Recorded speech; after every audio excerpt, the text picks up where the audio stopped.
క్రీస్తునందు మిక్కిలి ప్రియ సహోదరి సహోదరులారా, ఈరోజు మనం 20వ సామాన్య ఆదివారమును కొనియాడుతూ ఉన్నాం. ఈ ఆదివారం పఠనాలలో మన హృదయాలను ఆలోపింపజేసే కొన్ని ముఖ్యమైన సందేశాలు ఉన్నాయి. యేసు ప్రభువు నేటి సువార్తలో ఒక శక్తివంతమైన ప్రకటన చేస్తూ ఉన్నారు. లూకా సువార్త 12వ అధ్యాయము 49వ వచనం. నేను భూమి మీద నిప్పు అంటించుటకు వచ్చి ఉన్నాను, అది ఇప్పటికే రగుల్కొని ఉండవలసినది అని అంటూ ఉన్నారు. ఈ నిప్పు అంటే కేవలము భౌతికమైన అగ్ని కాదు. లూకా సువార్త 3వ అధ్యాయంలో బప్తిస్త యోహాను మాటలను ఇది గుర్తుకు చేస్తుంది. నేను నీటితో మీకు బప్తిస్మము ఇచ్చుచున్నాను, కానీ నాకంటే అధికుడు ఒకడు రానున్నాడు, ఆయన మీకు పవిత్రాత్మతోనూ అగ్నితోనూ జ్ఞానస్నానము చేయించును. లూకా సువార్త 3వ అధ్యాయము 16వ వచనం. యేసు ఇక్కడ చెప్పిన అగ్ని రాబోయే తీర్పు వల్ల కలిగే వేదనను సూచిస్తుంది. పాత నిబంధనలో అగ్ని దేవుని శక్తికి, సన్నిధికి చిహ్నం. మోషే మండుతున్న పొద నుండి దేవుని స్వరం విన్నాడు. ఇజ్రాయేలు ప్రజలు వాగ్దత్త భూమికి ప్రయాణం చేయు సమయంలో రాత్రిపూట అగ్నిస్తంభము వారికి మార్గదర్శిగా నిలిచింది. నూతన నిబంధనలో పెంతకోస్తు రోజున పవిత్రాత్మ అగ్ని నాలుకల రూపములో శిష్యులపైకి దిగివచ్చింది. ఈ అగ్ని వారి హృదయాలను పూర్తిగా మార్చి వారికి కొత్త శక్తిని ఇచ్చింది. ఈ అగ్నితో యేసు మనల్ని నాశనం చేయాలనుకుంటున్నాడా? ఎంత మాత్రము కాదు. యేసు తెచ్చే అగ్ని భిన్నమైనది. అది మన ఆత్మలను దుష్టత్వము నుండి శుద్ధి చేసి మనల్ని రక్షించే పరిశుద్ధాత్మ అగ్ని. ఈ అగ్ని గురించి అలెగ్జాండ్రియాకు చెందిన పునీత సిరిల్ గారు, క్రీస్తు తెచ్చే అగ్ని మనుషుల రక్షణకు మరియు ప్రయోజనాలకు ఉద్దేశించబడింది. ఇక్కడ అగ్ని అంటే సువార్త యొక్క రక్షణాత్మక సందేశం మరియు దాని ఆజ్ఞల యొక్క శక్తి అని చాలా చక్కగా చెప్పారు. యేసు చెప్పిన ఈ అగ్నిని మనము 3 ముఖ్యమైన అంశాలుగా అర్థం చేసుకోవచ్చు. ఒకటి, పరిశుద్ధాత్మ అగ్ని. క్రీస్తు చెప్పిన ఈ అగ్ని పరిశుద్ధాత్మ శక్తికి ప్రతీక. పెంతకోస్తు పండుగ రోజున శిష్యులపైకి అగ్ని జ్వాలల రూపంలో పరిశుద్ధాత్మ దిగివచ్చిన విషయం మనందరికీ తెలుసు. అపోస్తల కార్యములు 2వ అధ్యాయము 3వ వచనం. ఆ అగ్ని వారిలో కొత్త శక్తిని నింపింది. వారిలోని భయాన్ని తీసివేసి వారిని ధైర్యవంతులుగా మార్చి క్రీస్తు సువార్తను ధైర్యముగా ప్రకటించటానికి వారిని సిద్ధం చేసింది. ఈ అగ్ని మనలో ఉన్న భయాన్ని, అనుమానాలను తొలగించి దేవుని కార్యము చేయటానికి కావలసిన ధైర్యాన్ని, ఉత్సాహాన్ని ఇస్తుంది. ఈ అగ్ని మనల్ని సామాన్య వ్యక్తుల నుండి దైవ సాక్షులుగా మారుస్తుంది. రెండవదిగా శుద్ధీకరణ అగ్ని. లోహాలను అగ్నితో శుద్ధి చేసినట్లు యేసు ప్రభువు చెప్పినటువంటి ఈ అగ్ని మనలోని పాపాలను, చెడు అలవాట్లను, స్వార్థాన్ని, కోపాన్ని కాల్చివేస్తుంది. మన హృదయాలను పవిత్రం చేస్తుంది. మనలో ఉన్న స్వార్థం, ద్వేషం, అసూయ, కోపం వంటివి దేవుని దృష్టిలో కల్మషాలు. క్రీస్తు ఈ అగ్ని ద్వారా ఈ కల్మషాలను దహించివేసి మనల్ని ఆయన ప్రేమకు, సేవకు యోగ్యులుగా చేస్తారు. ఈ ప్రక్రియ కష్టంగా అనిపించినా దానివల్ల మన ఆత్మ పవిత్రమై దేవుని ప్రేమకు యోగ్యంగా మారుతుంది. ఇక మూడవది, దేవుని ప్రేమ మరియు ఉత్సాహం యొక్క అగ్ని. యేసు చెప్పిన ఈ అగ్ని దేవుని పట్ల మనకున్న ప్రేమను, ఆయన రాజ్య స్థాపన పట్ల మనకున్న ఉత్సాహాన్ని సూచిస్తుంది. ఈ అగ్ని మనలో జ్వలించినప్పుడు మనం క్రీస్తు ప్రేమను ఇతరులకు పంచగలుగుతాం. ఈ ప్రేమ మన మాటలలో, చేతలలో వ్యక్తమవుతుంది. ఈ అగ్ని మన హృదయాలను కదిలించి మనలను దేవుని వైపుకు మారుస్తుంది. నేడు మనం యేసు శిష్యులముగా దైవ ప్రేమ యొక్క అగ్నిని ప్రతి చోట వ్యాప్తి చేయాలి. ప్రియ సహోదరి సహోదరులారా, క్లుప్తంగా చెప్పాలంటే క్రీస్తు చెప్పిన అగ్ని కేవలం భౌతికమైన వినాశనము కాదు. అది పరిశుద్ధాత్మ యొక్క శక్తి, పవిత్రీకరణ మరియు దేవుని పట్ల ఉన్న ప్రేమ, ఉత్సాహానికి ప్రతీక. ఈ అగ్నిని మనము మన హృదయాల్లోకి ఆహ్వానించినప్పుడు మన జీవితాలు ఒక కొత్త మార్గంలో పయనిస్తాయి. ప్రియ సహోదరి సహోదరులారా, లూకా సువార్త 12వ అధ్యాయం 50వ వచనంలో ప్రభు ఇలా అంటున్నారు, నేను శ్రమలతో కూడిన జ్ఞానస్నానమును పొందవలేను, ఈ వాక్యము చాలా లోతైన అర్థాన్ని కలిగి ఉంది. యేసు త్యాగంలో ఉన్న లోతైన అర్థాన్ని మన కళ్ళ ముందు ఉంచుతుంది. ఇక్కడ యేసు తాను పొందబోయే శ్రమలను మరియు మరణాన్ని శ్రమల జ్ఞానస్నానంతో పోలుస్తున్నారు. సాధారణంగా మనం జ్ఞానస్నానం గురించి ఆలోచించినప్పుడు అది నీటిలో మునిగి మళ్ళీ బయటకు రావటాన్ని సూచిస్తుంది. అంటే పాపాల నుండి పవిత్రమై క్రీస్తులో కొత్త జీవితాన్ని ప్రారంభించడాన్ని సూచిస్తుంది. అయితే ఇక్కడ యేసు దీనికి భిన్నంగా మాట్లాడుతున్నారు. ఇచ్చట జ్ఞానస్నానం యేసు శ్రమలలో మరణములో మునుగుటను సూచిస్తుంది. దీని ద్వారానే మనం విముక్తిని పొందుతాం. అయితే యేసు ప్రభువు మరణము అను జ్ఞానస్నాన తొట్టిలో మునిగి ఉత్థానముతో నూతన జీవితంలోనికి ఆవిర్భవించుటను ఇది తెలియజేస్తుంది. ఈ విధంగా ఈ వాక్యం జ్ఞానస్నానం యొక్క 2 ముఖ్యమైనటువంటి అంశాలను తెలియజేస్తుంది. ఒకటి, శ్రమలలో మునిగిపోవటం. యేసు తన రాకకు ముందుగానే తాను పడబోయే శ్రమల గురించి, శిలువపై తన మరణం గురించి స్పష్టంగా ఎరిగి ఉన్నాడు. ఆయన తాను అనుభవింపబోయే వేదన, అవమానం మరియు మరణమనే జ్ఞానస్నానంలో మునిగిపోతానని చెప్పుచున్నారు. ఇది కేవలము ఒక బాధాకరమైన అనుభవం కాదు, మానవాళిని రక్షించటానికి దేవుడు సిద్ధం చేసిన ఒక అనివార్యమైన ప్రణాళికలో భాగం. ఆయన శిలువపై పడిన బాధలన్నీ మన పాపాలను శుభ్రం చేయటానికి ఒక నూతనమైన పవిత్రమైన ప్రక్రియ.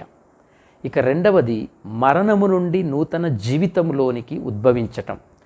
జ్ఞానస్నానము మునిగి మళ్ళీ లేచి రావటం ఎలాగైతే సూచిస్తుందో, అలాగే యేసు మరణమనే జ్ఞానస్నానంలో మునిగి ఉత్థానముతో నూతన జీవితంలోనికి వస్తారు. ఈ గొప్ప విజయము ద్వారా ఆయన మరణాన్ని జయించి మనకు విముక్తిని, రక్షణను ప్రసాదించారు. ఆయన పడిన బాధలు, మరణము కేవలము ఒక అంతము కాదు, అది మనకు రక్షణ, కొత్త జీవితాన్ని ఇచ్చే ఒక మార్గం. క్లుప్తముగా చెప్పాలంటే యేసు ఈ మాటల ద్వారా తన త్యాగము ఎంత గొప్పదో, దాని వెనక దేవుని సంకల్పం ఎంత లోతైనదో తెలియజేస్తూ ఉన్నారు. ఆయన పడిన శ్రమలు, మరణము ఒక పవిత్రమైన కార్యం. అది ఆయనను అనుసరించే ప్రతి ఒక్కరిని పాపము నుండి విడిపించి పునరుత్థానము ద్వారా కొత్త జీవితంలోనికి నడిపిస్తుంది. క్రీస్తునందు ప్రియ సహోదరి సహోదరులారా, లూకా సువార్త 12వ అధ్యాయము 51వ వచనంలో ప్రభువు ఈ విధముగా అంటూ ఉన్నారు, నేను భూమి మీద శాంతి నెలకొల్పుటకు వచ్చితినని మీరు తలంచుచున్నారా? లేదు, విభజనలు కలిగించుటకే వచ్చితిని. ఈ మాటలు వినటానికి కఠినంగా అనిపించవచ్చు. యేసు శాంతి స్థాపకుడు కాదా అన్న అనుమానము మనకు కలుగుతుంది. యేసు జననమున దేవదూతలు మహోన్నత స్థలములో సర్వేశ్వరునికి మహిమ, భూలోకమున ఆయన అనుగ్రహమునకు పాత్రులగు వారికి శాంతి కలుగునుగాక అని స్తుతించలేదా? సిమియోను బాలయేసును హస్తములలోనికి తీసుకొని, ప్రభూ, ఈ దాసుని ఇక సమాధానముతో నిష్క్రమింపనిమ్ము అని పలకలేదా? యేసు తన శిష్యులతో, శాంతిని మీకు అనుగ్రహించుచున్నాను, నా శాంతిని మీకు ఇచ్చుచున్నాను, లోకము వలె నేను ఇచ్చుటలేదు అని కడరా భోజన సమయంలో చెప్పలేదా? భారముచే అలసి సొలసియున్న సమస్త జనులారా, నా యొద్దకు రండు, మీకు విశ్రాంతి నొసగెదను అని చెప్పలేదా? భయముచే శిష్యులు ఒక చోట తలుపులు మూసుకొని ఉండగా యేసు వచ్చి వారి మధ్య నిలవబడి, మీకు శాంతి కలుగునుగాక అని పలకలేదా? అవును ప్రియ సహోదరి సహోదరులారా, యేసు మనకు అంతరంగిక శాంతిని ఇస్తారు. కానీ ఆయన మార్గాన్ని అనుసరించేవారు లోకంలో సవాళ్లను, విభజనలను ఎదుర్కోవలసి వస్తుందని ప్రభువు హెచ్చరిస్తూ ఉన్నారు. అందుకే సిమియోను, ఇదిగో ఈ బాలుడు ఇజ్రాయేలీయులలో అనేకుల పతనమునకు, ఉద్ధరింపునకు కారకుడు అగును, ఇతడు వివాదాస్పదమైన గుర్తుగా నియమింపబడి ఉన్నాడు అని పలికాడు. దేవుని రాజ్యానికి అంతిమ లక్ష్యం శాంతి. కానీ శాంతికి ఒక మూల్యం చెల్లించాల్సి ఉందని ఈ వాక్యం ద్వారా అర్థమవుతోంది. ఎక్కడైతే దేవుని వాక్యము వినిపింపబడుతుందో అక్కడ విభజన జరుగుతుందని యేసు ప్రజలను హెచ్చరిస్తూ ఉన్నారు. అన్యాయమైన సమాజానికి, దానికి వ్యతిరేకంగా ఉన్న వాటన్నింటికీ సువార్త భిన్నంగా ఉండటం వల్ల విభజనకు కారణమవుతుందనేది వాస్తవమే. ప్రియ సహోదరి సహోదరులారా, అలాగే ప్రభువు తాను ఈ లోకము నుండి వెడలిపోయిన తర్వాత శిష్యుల ప్రయాణం కఠినంగా ఉంటుందని ప్రభు హెచ్చరించారు. యేసు నిమిత్తము అందరూ దేశింతురని చెప్పారు. సువార్త రాయబడే సమయానికి ప్రవచనాలు నెరవేర్చున్నాయి. కుటుంబాలలో విభజనలు కలిగాయి. ఎందుకంటే కొంతమంది క్రీస్తును విశ్వసించి జ్ఞానస్నానాన్ని పొందుతూ ఉన్నారు. తనను అనుసరించాలని అనుకునేవారు అవసరమైతే తల్లిదండ్రులను, తోబుట్టువులను, బంధువులను, ఆస్తిపాస్తులను విడిచిపెట్టాలని ప్రభు తెలియజేశారు. సత్యం, ప్రేమ, స్వేచ్ఛ, న్యాయము అను మార్గంలో పయనించాలనుకుంటే సవాళ్ళు ఎదుర్కోవటం తప్పదు. దీర్ఘకాలంలో సత్యం, ప్రేమ, స్వేచ్ఛ, న్యాయములే ఖచ్చితంగా విజయాన్ని సాధిస్తాయి. ఈ విధంగా ప్రియ సహోదరి సహోదరులారా, క్రీస్తు చెప్పిన విభేదాలు విశ్వాసపు విభేదాలు. ఈ విభజనలు విశ్వాసం వల్ల వచ్చేవి. క్రీస్తు సువార్త అనేది ఎల్లప్పుడూ ఒక సవాలు. అది మనల్ని మన సౌకర్యవంతమైన జీవితం నుండి బయటికి రమ్మని పిలుస్తూ ఉంటుంది.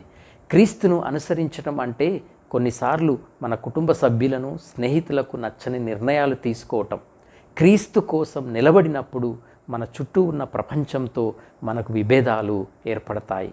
హెబ్రీలకు రాసిన లేఖలో మన విశ్వాసమునకు కారకుడు, పరిపూర్ణతను వసగువాడైన ఆ యేసుపై మన దృష్టిని నిలుపుదము అని చదువుతూ ఉన్నాం. 12వ అధ్యాయము 2వ వచనం. విశ్వాస మార్గములో పరిగెత్తేటప్పుడు మనకు అనేక అడ్డంకులు, కష్టాలు ఎదురవుతాయి.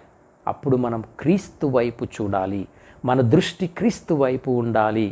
ఆయన సిలువను భరించారు, అవమానములను సహించారు, కానీ చివరకు విజయం సాధించారు. మనము కూడా క్రీస్తు మార్గంలో ఎదురయ్యే విభేదాలను, కష్టాలను ధైర్యంగా ఎదుర్కోవాలి. క్రీస్తు కోసం నిలబడటం అంటే కొన్నిసార్లు తండ్రికి వ్యతిరేకంగా కొడుకు, తల్లికి వ్యతిరేకంగా కూతురు నిలబడవలసి వస్తుంది. వాస్తవానికి ఇది ఒక భయంకరమైన పరిస్థితి. కానీ క్రీస్తు మనల్ని భయపెట్టడానికి ఈ మాటలు చెప్పలేదు. మన విశ్వాసాన్ని మనం ఎంత గట్టిగా పట్టుకోవాలో అని చెప్పటానికి ఆయన ఈ మాటలను చెప్పటం జరిగింది. దేవుని ప్రేమ, దేవుని రాజ్యం కోసం మనం ఏదైనా త్యాగం చేయటానికి సిద్ధంగా ఉండాలి. నేడు అనేక చోట్ల హింసాకాండను, యుద్ధ వాతావరణాన్ని చూస్తూ ఉన్నాం. నేటి సువిశేషం యుద్ధానికి పిలుపునిస్తుంది. అయితే ఈ యుద్ధము ఇతరులపై కాదు, ఈ యుద్ధము పాపముపై, అవినీతిపై. ప్రియ సహోదరి సహోదరులారా, నేటి మొదటి పట్టణంలో ఇర్మియా ప్రవక్త తప్పుడు ప్రవక్తలకు వ్యతిరేకంగా పోరాటం చేయుచున్నాడు. సత్యానికి కట్టుబడి ఉన్నాడు. ఇర్మియా ప్రవక్త దేవుని సత్యవాక్యాన్ని బోధించినందుకు, ప్రకటించినందుకు, చెప్పినందుకు ఎంతో బాధను అనుభవించాల్సి వచ్చింది. రాజవంశీయులు మరియు అధికారులు ఇర్మియా చెప్పిన దేవుని సందేశాన్ని ఇష్టపడలేదు. ఇజ్రాయేలు ప్రజలు యెరూషలేమును విడిచి శత్రువులైన కల్దీయులకు లొంగిపోవాలని ఇర్మియా ప్రవక్త ప్రవచించాడు. ఇది సైనికుల మనోధైర్యాన్ని దెబ్బతీస్తుందని, రాజ్యాన్ని నిర్వీర్యం చేస్తుందని అధికారులు వాదించారు. ఈ ప్రవచనం శాంతిని కోల్పోయేలా చేసి ప్రజలను చనిపోయేలా చేస్తుందని వారు రాజుతో చెప్పటం జరిగింది. అప్పుడు సిద్కియా రాజు బలహీనంగా ప్రజల మాటలకు లొంగిపోయాడు.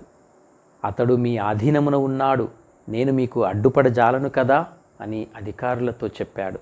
దీనితో రాజు ఇర్మియాను రక్షించటానికి ఏమీ చేయలేదని, అధికారులు తమ ఇష్టప్రకారం వ్యవహరించటానికి అనుమతించారని స్పష్టమవుతుంది. ఆ అధికారులు ఇర్మియాను పట్టుకొని మల్కియా కుమారుడైన అమ్మెలేకు బురద బావిలో పడవేశారు. ఆ బావి రాజభవన ప్రాంగణంలోనే ఉంది. బావిలో నీరు లేకపోయినా బురద మాత్రం ఉంది. ఇర్మియా ఆ బురదలో కూరుకుపోయాడు. ఇది ఇర్మియాకు జరిగిన అత్యంత ఘోరమైన అన్యాయం మరియు శ్రమ. అయితే ప్రియ సహోదరి సహోదరులారా, దేవుడు ఇర్మియాను ఎప్పుడూ విడనాడలేదు.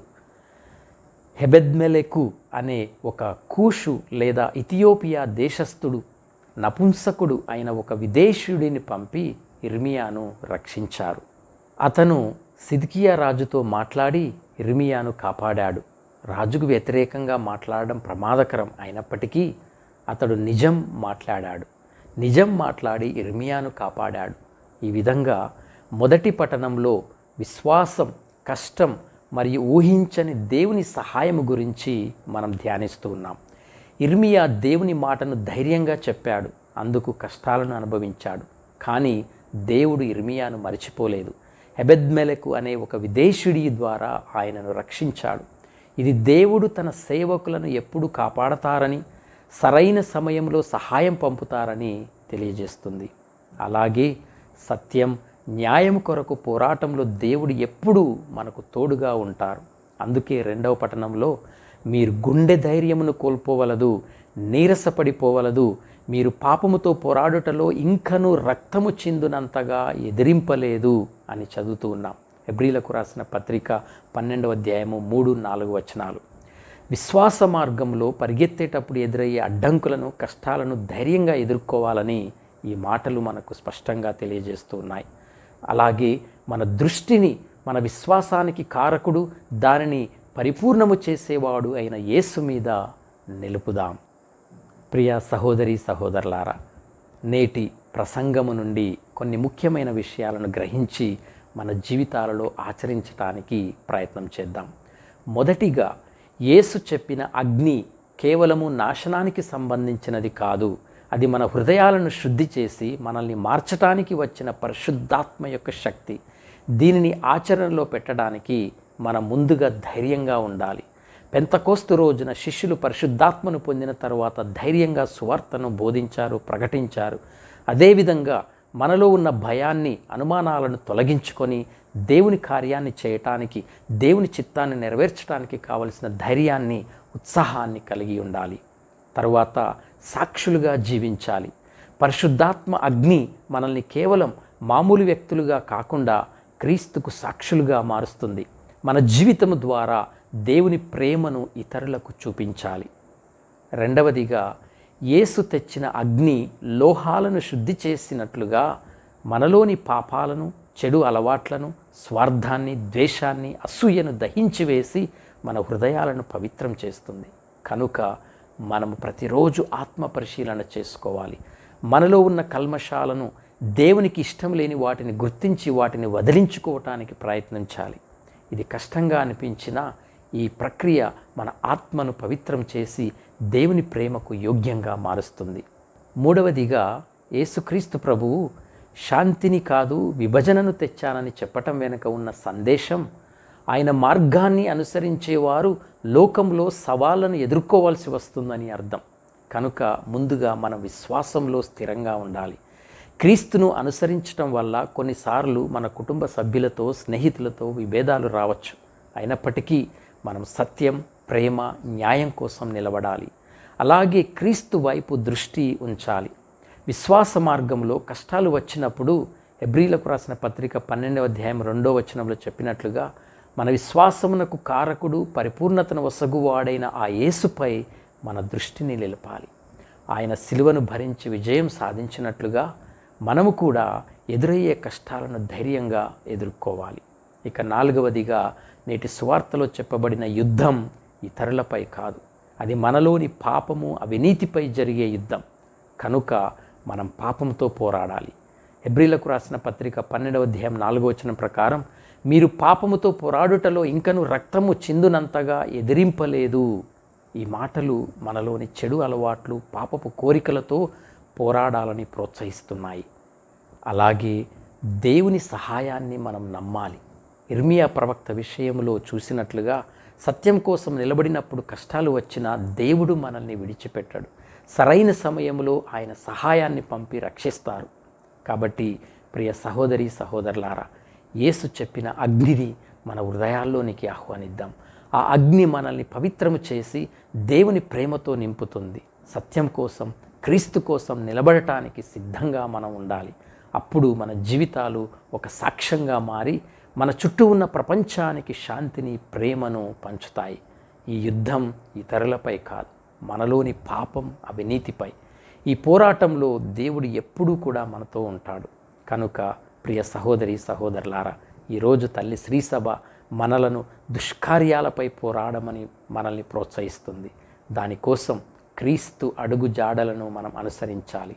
ఎందుకంటే ఆయన మనల్ని శుద్ధి చేయటానికి, మనల్ని మార్చటానికి, మనల్ని పీడించే ప్రమాదాల నుండి రక్షించటానికి ఈ భూమిపైకి అగ్నిని తీసుకొని వచ్చాడు. కనుక మన విశ్వాసానికి కారకుడైన క్రీస్తునందు మన దృష్టిని ఉంచుదాం. కష్ట సమయాల్లో క్రీస్తు యొక్క పట్టుదల మరియు ధైర్యాన్ని మనము అనుసరించుదాం. దేవుడు మిమ్మల్ని అందరినీ దీవించునుగాక. ఆమేన్.